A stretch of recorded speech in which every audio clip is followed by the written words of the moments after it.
طيب يا صديقي، في السيشن اللي فاتت احنا خدنا ازاي نعمل اللاين وخدنا يعني ايه فاريبل وعملنا الفاريبل. في السيشن دي هناخد حاجه مهمه قوي وهي اسمها الفانكشن. يعني ايه فانكشن؟ فانكشن نقدر نقول انه صندوق. الصندوق ده انا بحط جواه اكواد، ولما بنده على الصندوق ده كل الاكواد اللي جواه بتشتغل. دي بنفس الطريقه بالظبط اللي انا شرحت بيها الفانكشن في السيشن لو انت فاكر. طيب تعالى اشرح لك برضو بطريقه تانية يعني ايه فانكشن. بس عشان نشرح يعني ايه فانكشن تعالى نجيب كده البينت وتعالى نخش نرسم شويه، او نشخبط مش نرسم عشان الرسم وحش. طيب بص يا معلم، احنا قلنا ان هو عباره عن صندوق. ده الصندوق بتاعنا. الصندوق ده جواه اكواد. خلينا نقول كده ان كل سطر من ده هو عباره عن كود. طيب والصندوق ده اسمه اكس. جميل جدا. عايز في اي وقت ان انا اشغل الاكواد اللي جوه الصندوق ده، كل اللي هعمله ان انا هنده بس على الصندوق، هقول له يا اكس. اول ما اقول له يا اكس، اول ما الصندوق بيسمع اسمه بيجي على طول يشغل كل الاكواد اللي جواه. حلو. طيب حلو. تعال نرجع لسكراتش ونشوف ازاي بنعمل فانكشن في سكراتش. عشان نعمل فانكشن في سكراتش عندنا حاجه اسمها ماي بلوكس. حلو قوي، هنلاقيها هنا وهنلاقي عندنا ماي بلوكس. هاجي هنا وادوس على ميك ا بلوك. طيب هنا بتدي اسم للبلوك ده. مثلا هنديله اسم ايه؟ مثلا نديله اسم اكس. فانا هاجي اضغط كده ضغطتين هنا وهكتب اكس. جميل جدا. طيب بعد كده هقول له اوكي. اول ما تقول له اوكي هتلاقي بقى عندك حاجه جديده موجوده كده اسمها define x. define x ده الصندوق بتاعك اللي انت هتوصل فيه الاكواد. يعني مثلا لو انا جيت هنا في الموشن وقلت move 10،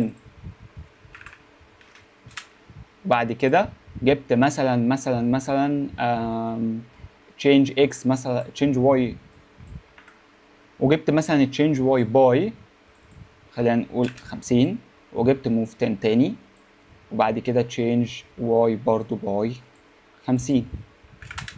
طيب تعالى نشغل الكود ده لوحده كده، فنيجي عند الايفنت ونقول when clicked، وتعالى نشوف ايه اللي هيحصل. ايه اللي حصل؟ مشي وطلع لفوق. طيب تعالى نضيف ويت عشان ما بين كل حاجه وحاجه علشان نشوف هو. تعالى نضيف ويت ما بين كل حاجه وحاجه علشان نشوف الخطوات اللي هو هيعملها. فتعالى كده نرجعه تاني في الزيرو، وبرده هنا نرجعه في الزيرو ونعمل رن. حلو قوي. بعد كده 10 وبعد كده طلع لفوق. حلو جدا، اكنه طالع سلم بالظبط. طيب تعالى برده نرجع تول، بس بدل ما كل مره ندوس عليهم عشان نرجعه، ايه رايك نيجي عند الموشن ونختار جو تو اكس وجو تو واي. نيجي عند الموشن ونختار جو تو اكس وجو تو واي، نحطها في الاول خالص كده تبقى بزيرو بزيرو. ليه؟ عشان كل مره ندوس على الزرار هيرجع الشخصيه بتاعتنا في الزيرو والزيرو، بدل ما انا اقعد ارجعهم بايدي. يعني بص، شفت ايه اللي بقى بيحصل؟ بقى بيرجع الاول زيرو زيرو بعد كده الكود بيشتغل. طيب ايه رايك ان احنا ناخد الجزء بتاع الكود ده كده ونوصله بالديفاين؟ تعالى كده نشغل. ايه ده مفيش حاجه اشتغلت. بالظبط، هو انت نسيت اصلا تنده على الاكس. انت هنا عملت الصندوق بتاعك، ده الصندوق وده الاكواد المتوصله فيه، بس انت ما ندهتش على الاكس. عشان تنده على الاكس تيجي عند ماي بلوكس تاني وتاخد الاكس وبس توصلها في الوين فلاج كلاج. لما تيجي تدوس عليها هتلاقي ان هو اشتغل. حلو جدا. طب تخيل ان انا عايز اشغل الكود ده اكتر من مره. عادي خالص، هجيب اكتر من اكس واوصلهم ببعض، كده الكود هيتكرر معايا مرتين. بص ايه اللي بيحصل. طيب عايز اشغله 3 مرات، هجيب 3 اكس واشغلهم ورا بعض. مرة، دي المرة التانية، ودي المرة التالتة. حلو جدا. تخيل معايا ان احنا لو ما كانش عندنا في البرمجة حاجة اسمها فانكشن، عارف احنا كنا هنعمل ايه؟ احنا كنا هناخد دول كده، تمام، انا عايز اكررهم 3 مرات، وهاخدهم كلهم كده كوبي واحطهم 3 مرات. بص الكود كان هيبقى كبير ازاي.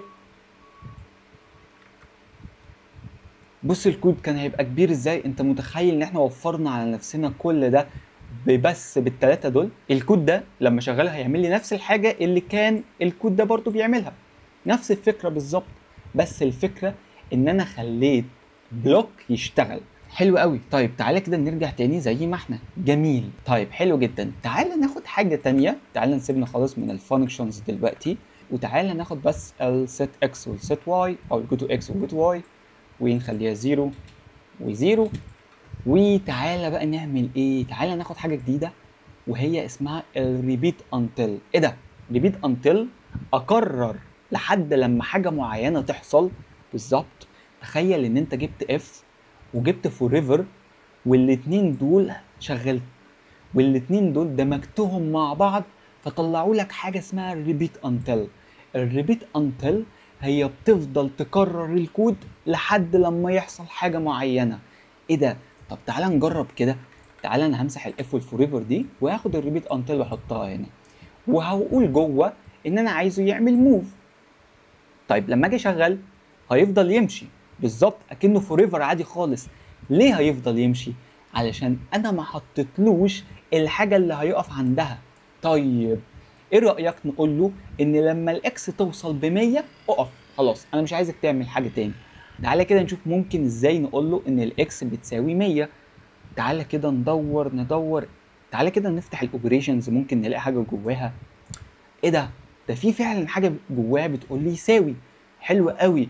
طيب تعالى ناخدها كده ونحطها جوه الريبيت انتل. جميل. وانا عايزها تقف فين؟ انا عايزها تقف عند ال100، فهاجي عند رقم 50 ده واغيره واقول 100. حلو قوي. طيب هل هاجي هنا واكتب اكس؟ لا. لو كتبت اكس وجيت نشغل كده مش هتلاقي في اي حاجه حصلت. ليه؟ الكمبيوتر غبي. الكمبيوتر مش فاهم ان الاكس اللي انت حطيتها دي انت قصدك بيها الاكس اللي موجوده جوه اللعبه، هو شايفها حرف. فتعالى نمسحها كده من هنا ونيجي عند الموشن، هنلاقي في حاجه اسمها الاكس بوزيشن. هي دي اللي الكمبيوتر هيفهم ان انت قصدك على الاكس اللي جوه اللعبه، فهنروح واخدينها وحاطينها هنا. حلو قوي. بقى عندك ايه؟ repeat until x position equal 100. حلو جدا. افضل كرر الكود بتاعي لحد لما الاكس توصل ل 100. طيب جميل. تعالى كده نشغل ونشوف. بالظبط هو فعلا ده اللي حصل.